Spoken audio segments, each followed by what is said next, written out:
इस वक्त हमारे साथ में खलीलाबाद विधानसभा से बसपा प्रत्याशी आफताब आलम उर्फ गुड्डू भैया। जय चौबे जी मैदान में आ गए हैं। जय चौबे जी ठेकेदार हैं, आफताब आलम नेता है। बहुजन समाज पार्टी में 22 साल आज हो गया कि मैं एक पानी पर एक पार्टी में मैं रह गया। तो बहुजन समाज पार्टी हमेशा विकास के मुद्दों पे बात की है, कभी झूठ बोलने का काम हमारी नेता ने नहीं किया है। उनकी पार्टी, वो भाजपा में थे, भाजपा में मलाई काटे, फिर आगे समाजवादी पार्टी में जो नंगा नाच हुआ यहाँ से लखनऊ तक सबने देखा है कि एक 3 बार के माननीय विधायक रह चुके जो सीनियर सिटीजन हैं, जिनकी अपनी इज्जत है सर्व समाज में, वो कल आंखों से आंसू रोए। इससे दुर्भाग्य नहीं हो सकता खलीलाबाद के लिए। क्यों ऐसा क्यों हुआ?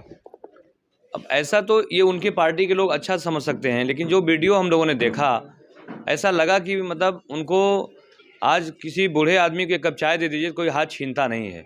समाजवादी पार्टी ने आरएसएस की कठपुतली बन के अखिलेश यादव जी ने टिकट जो है वितरण कर रहे हैं। अगर जनाब अब्दुल कलाम साहब को माननीय विधायक जी को टिकट दे दिया तो उनको यहाँ से लड़ाना चाहिए था। हर बेस भी था यहाँ पे, उनका समाज के लोग 1,70,000 से ऊपर के हैं और उनको टिकट दे के फिर लखनऊ बुलाया गया ऐसे उम्र दराज माननीय विधायक को, और बुलाने के बाद बेइज्जत भी किया गया कि हम आपके समाज को नहीं देंगे, आपका समाज वोट नहीं देता है। तो यहाँ पर झूठ में लोग सपा और अखिलेश यादव चिल्लाते हैं। इससे लाख गुना बेहतर बहन मायावती जी हैं, जिनके सरकार में एक सर्व समाज के साथ अखिलेश समाज का मान सम्मान रहा, कोई दंगा फसाद नहीं हुआ। अल्पसंख्यक विभाग बनाया, हज हाउस बनाया, उर्दू फारसी यूनिवर्सिटी बनाया। आज उर्दू अनुवादक के रूप में डीएम, कलेक्टर, कमिश्नर के वहाँ जो नौकरी कर रहे हैं वो सब बहन मायावती जी की देन है। और कहीं ना कहीं से दंगा फसाद से मुक्त रहा हमेशा। यही मुलायम सिंह का परिवार है कि बाबरी मस्जिद ध्वस्त करने वाले लोगों को भी ज्वाइन कराया, सारे अखिलेश समाज का टिकट काट दिया, चाहे वो हाजी रिजवान साहब हों, चाहे वो कादिर राना हो, इमरान मसूद हों। आजम खान से बड़ा नेता कोई समाजवादी नहीं है जो जिनका बेटा आंखों से आंसू बहा रहा है। और उनकी खुद की बहू अर्पणा यादव भाजपा में भाग गई। तो हमारे लोगों को भ्रमित क्यों किया जाता है? हाँ, बसपा में भी तो हैं। बहुजन समाज पार्टी कभी झूठ बोलने का काम नहीं करती है। हर समाज को टिकट देने का काम किया है, प्रतिनिधित्व करने का काम दिया है, चाहे वो अपर कास्ट हो, बैकवर्ड हो, चाहे अल्पसंख्यक समाज हो। अल्पसंख्यक समाज को भी इस जिले का 2 सीटें दिया गया।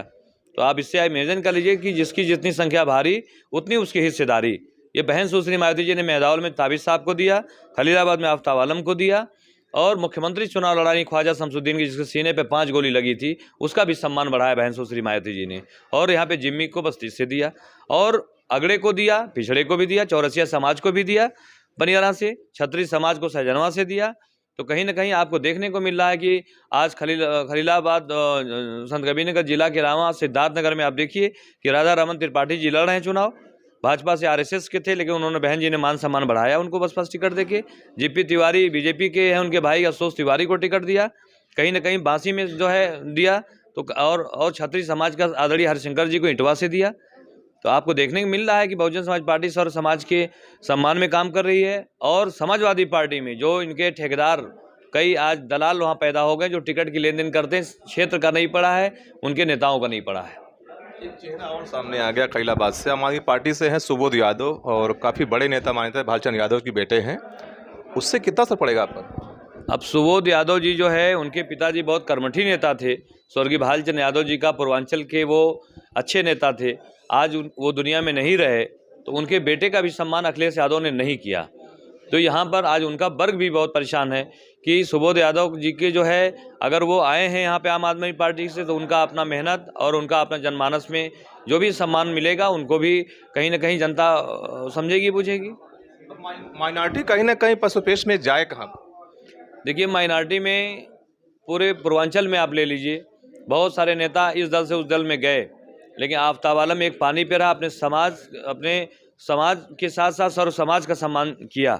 इसीलिए 4 लाख वोट पार्लियामेंट में मिला, 70,000 वोट हमें मिला था पिछले विधानसभा में।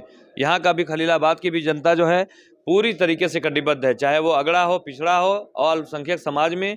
तो मैं खुद भी जो है उसका बेटा हूँ, उसका भाई हूँ और 22 साल का नेता हूँ।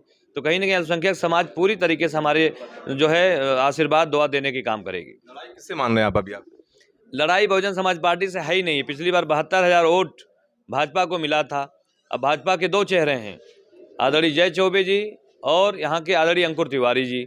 तो कहीं ना कहीं से जो है भाजपा आपस में ही अलग थलग पड़ गई है। बहुजन समाज पार्टी पहले से भी मजबूत थी, 2000, 3000, 6000 से चुनाव हारी।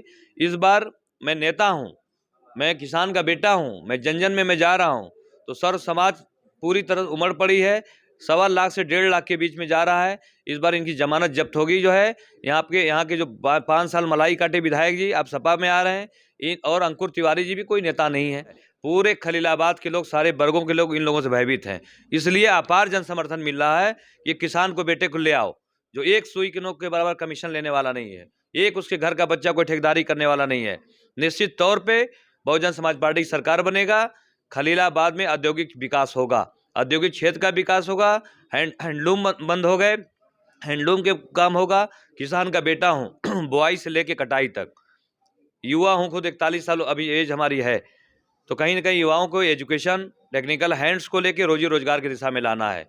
यहाँ रोड भी बनेगा, हॉस्पिटल भी अच्छे बनेंगे, बेहतर काम दिखेगा। जो 403 विधायकों में एक विधायक बना के भेजेंगे, डंका बजेगा खलीलाबाद का असेंबली में। घड़ी में आपके अभी 12 बज रहे हैं, आप भी कार्यालय बैठे हुए हैं, बाकी सारे प्रत्याशी तो घूम रहे हैं मैदान में, क्यों ऐसा कि आप घर पे बैठे हुए हैं? देखिए, मैं आज अपना मीटिंग रखा हूँ। मैं शायद 4 महीने में तीसरा दिन है कि जो मैं अभी मीटिंग में रखा हूँ। मैं जनता के बीच में मैं रहता हूँ। हर दिन मैं 8 गांव जाता हूँ पैदल चल के।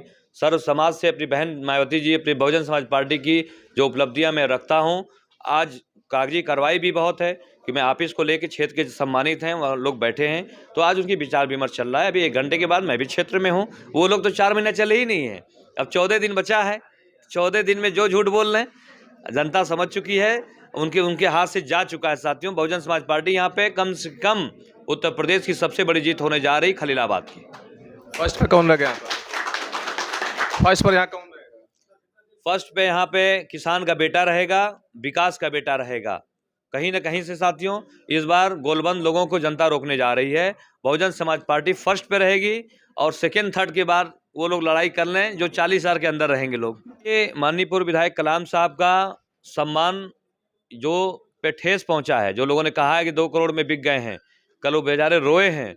उन्होंने कहा हमको खरीदिए, मेरे समाज को खरीद लेंगे। तो ऐसे गोलबंद नेताओं को इस बार सर्व समाज ईंट का जवाब पत्थर से देने जा रही। साथियों, कलाम साहब के अपमान का बदला जो आदरणीय अखिलेश यादव समाजवादी पार्टी, यहाँ के विधायक निवर्तमान आदरणीय जॉर्ज चौबे, इन लोगों का जो नेताओं के मान सम्मान पे ठेस पहुंचाया है, पूरी तरीके से जो है अपमान का बदला इस पर क्षेत्र उनको ईंट का जवाब पत्थर से देगी। अगर आपको कलाम साहब से इतनी हमदर्दी था, अभी आप मुलाकात क्यों नहीं की अभी तक?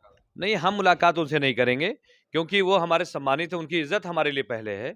हम बहुजन समाज पार्टी में हैं, वो समाजवादी पार्टी में है। मेरा दिल इतना बड़ा है कि आज अगर पर्चा दाखिला नहीं हुआ होता तो ऐसे नेता से मैं आग्रह करता कि मेरी पार्टी में आइए, मैं चुनाव आपको लड़ा दूं, मैं अपना टिकट मैं उनको दे देता। साथियों, आफ्ताब आलम ने एक बड़ी बात कही है कि अगर कलाम साहब का टिकट इस वक्त कटा होता, अगर इन्होंने पर्चा दाखिल ना किया होता, तो शायद अपना टिकट वापस करके कलाम साहब को देते। लेकिन अब देखने वाली बात होगी कि जब 3 मार्च को यहाँ मतदान होगा, 10 मार्च को फैसला आएगा, तो पाला किसके पर जाएगा, तो आने वाला वक्त ही बताएगा। साहिल खान, संत कबीर नगर, दस्तक न्यूज़ लाइव।